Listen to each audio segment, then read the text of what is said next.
Sénatrice Bernard, merci, Votre Honneur. Honorable sénateur, je prends la parole aujourd'hui pour rendre hommage à notre cher collègue, le sénateur Kutcher. Je le fais au nom du groupe des sénateurs progressistes.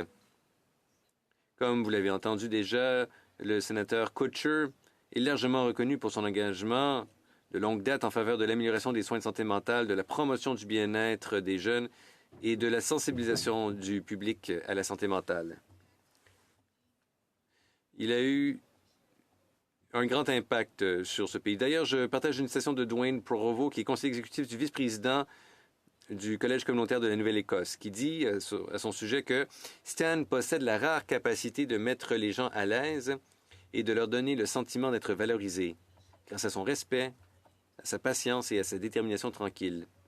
Son travail a placé la santé mentale au cœur du programme global de santé scolaire de la Nouvelle-Écosse, renforçant ainsi le soutien apporté aux élèves et à nos leaders. Ça, c'est Dwayne Provo qui disait ça, mais voici ma citation à son sujet. Selon le dictionnaire Oxford, l'on définit un homme sage comme une personne qui possède une grande érudition, du jugement, du discernement ou de la sagesse.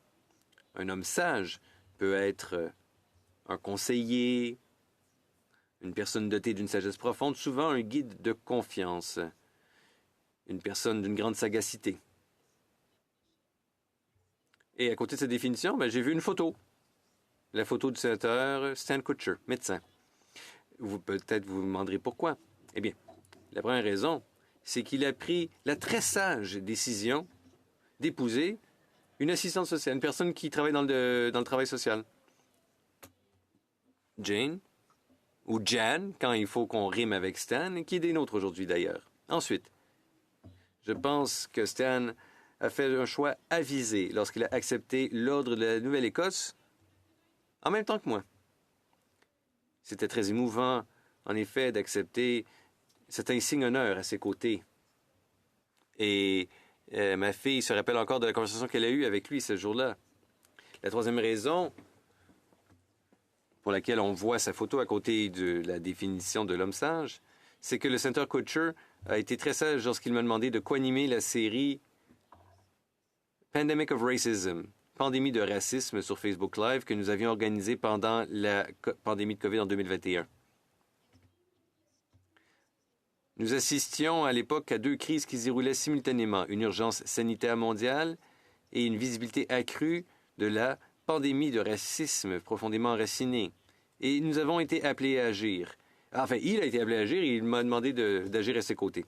Le fardeau disproportionné qui pesait sur les Canadiens noirs et racialisés était profondément préoccupant. Je pourrais vous faire part de plein d'autres anecdotes, mais, sénateur Kutcher, je suis reconnaissante d'avoir pu servir à vos côtés et je vous suis profondément reconnaissante pour tous vos sages conseils sur tant de questions, y compris sur la question de la pandémie de racisme. Merci. Asante.